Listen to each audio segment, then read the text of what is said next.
আমার নাম সজীব। আমি বাবা মায়ের একমাত্র সন্তান। আমার বাড়ি কুমিল্লায়।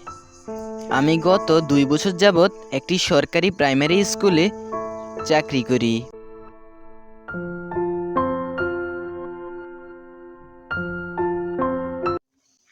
সুদীপ বাবু, সবগুলো ফাইলের কাজ কি শেষ হয়েছে? না স্যার, এখনো সবগুলো ফাইলের কাজ শেষ হয়নি। আমাকে আর একটা রাতের সুযোগ দেন।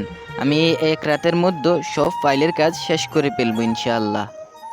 ঠিক আছে সুদীপ বাবু, আপনার উপর আমার পুরো আস্থা আছে। আমি নিশ্চিন্তে থাকি আপনার উপর কাজ দিয়ে। আমি আশা করি কালকে সব কাজগুলো পাবো। জি স্যার, আপনি কোনো চিন্তা করেন না। কালকেই সব ফাইলের কাজ শেষ করে আমি এখানে নিয়ে আসবো। তাহলে স্যার আমি এখন উঠি?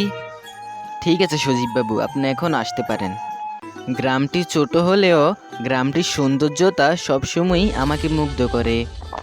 এই গ্রামটির বুক চিরে বয়ে গেছে এক বিশাল আঁকাবাঁকা এক নদী। এই গ্রামের মিঠু পথ দিয়ে যখন আমি হাঁটাচলা করি, তখন আমার মনে হয় আমি যেন এক স্বর্গের পথ ধরে হাঁটছি।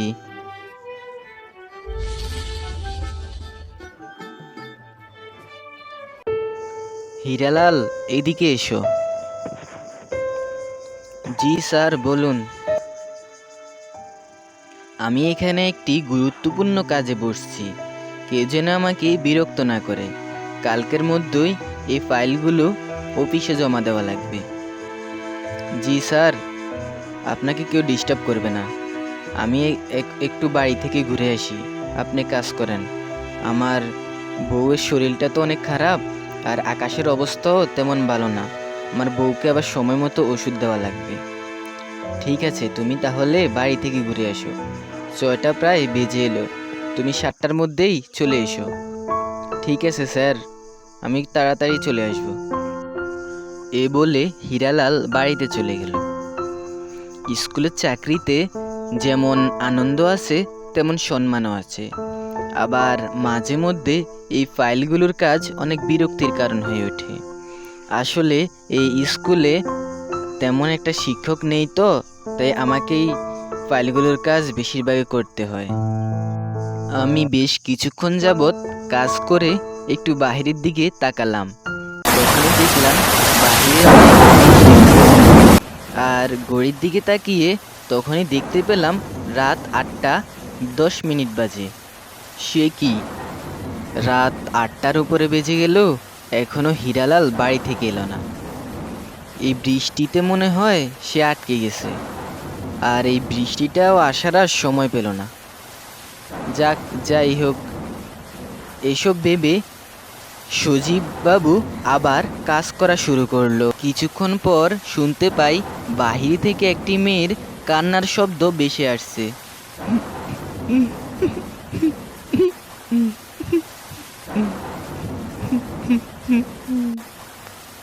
সে কি, এখন এই বৃষ্টির মধ্যে কে কান্না করছে? হীরালাল, এই হীরালাল, এদিকে এসো তো। ও, হীরালাল তো বাড়িতে গেছে, হীরালাল তো এখানে নেই। এরপর আমি আবার কাজে বসলাম। কিছুক্ষণ পর আবার এই কান্নার শব্দ বাহির থেকে ভেসে আসছে। এইবার আর আমি এই কান্নার শব্দ শুনে রুমে বসে থাকতে পারলাম না। আমি দরজার সামনে গিয়ে দেখতে লাগলাম কাউকে দেখা যায় কিনা। এরপর একটি মেয়েকে দেখতে পাই। এই যে, এই যে মেয়ে, এই তুমি কান্না করেছো কেন? আমি কোনো সাড়া শব্দ পেলাম না। এরপর আবারও জিজ্ঞেস করলাম, এই যে আপনি কে? এই বৃষ্টির মাঝে এখানে দাঁড়িয়ে কি করছেন? আমি পল্লবী। আমি আমার পথ হারিয়ে ফেলেছি। ও, আপনি যদি কিছু মনে না করেন তাহলে আপনি আমার ঘরে আসতে পারেন। আমি একজন স্কুলের শিক্ষক। আপনি পুরো নিরাপদভাবে আমার ঘরে থাকতে পারবেন। মেয়েটিকে এই কথা বলতে না বলতেই মেয়েটি ঘরের মধ্যে চলে এসেছে। এই যে, আপনি এখানে বসুন। আর আপনার পুরো শরীরটা তো এখানে দেখি ভিজে গেছে। আপনি আমাকে নিয়ে চিন্তা করতে হবে না। ও, আপনি আপনার ফাইলের কাজগুলো ঠিক মতো করেন। ও, আমি যে ফাইলের কাজ করছি এটা আপনি কিভাবে জানেন? আমি সবে জানি। আপনি আপনার কাজ করেন, যান। আচ্ছা, আপনার বাড়ি কই এটা কি একটু জানতে পারি?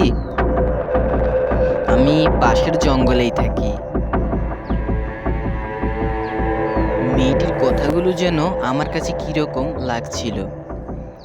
আবার মনে মনে ভাবছি, মেয়েটিকে ঘরে এনে আবার কোনো বিপদ আনলাম নাকি ঘরে। আচ্ছা, যাই হোক, আমি এসব 7-5 ভেবে আবারও আমি আমার ফাইলের কাজে লেগে পড়লাম। এরপর আমার চোখটি মেয়েটির দিকে গেল, আর আমি দেখতে পেলাম আমার ঘরের কোনো জায়গায় মেয়েটি নেই। মেয়েটি আবার কোথায় যে গেল? আর ওই হিরালালটা যে এখনো আসছে না কেন? বৃষ্টি তো সেই কখন থেমে গেছে।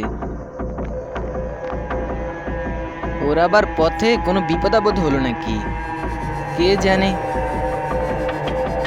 এসব ভেবে কিছুক্ষণ পরেই শুনতে বাইরে থেকে একটি কিরকম ভয়ানক আওয়াজ শুনতে পেলাম আমি।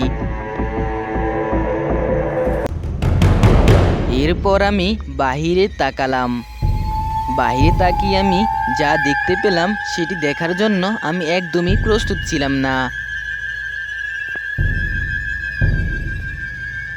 আমি বাহিরে দেখলাম ওই মেয়েটির কিরকম বিভৎস চেহারা। হীরালালকে সামনে নিয়ে হীরালালের শরীর থেকে গোশত ফুলে ফুলে মেয়েটি খাচ্ছে। এমন এক ঘটনা দেখে আমি কিছুতে নিজেকে স্থির রাখতে পারলাম না। তখন আমি হঠাৎ অজ্ঞান হয়ে গেলাম। এরপর কি হলো সেটি আমার মনে নেই।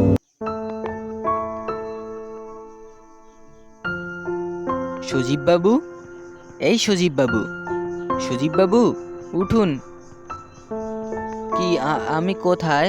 আমি কি মরে গেছি? না সজীব বাবু, আমি তো আপনাকে স্কুল ঘরের কোণে দেখলাম, এক পাশে শুয়ে আছেন। ও তাই নাকি? আমি তাহলে এগুলো স্বপ্নে দেখেছি। বন্ধুরা, তোমরা যদি প্রতিনিয়ত এরকম ভূতের কার্টুন ভিডিও পেতে চাও তাহলে আমাদের চ্যানেলটি সাবস্ক্রাইব করে দাও, আর তোমাদের নামগুলো কমেন্ট বক্সে কমেন্ট করে দাও। এর ফলে পরবর্তী গল্পে তোমাদের নাম মেনশন করে দেওয়া হবে। ধন্যবাদ সবাইকে। ভিডিওটিতে একটা লাইক করে দাও। আসসালামু আলাইকুম ওয়া রাহমাতুল্লাহি ওয়া বারাকাতুহু।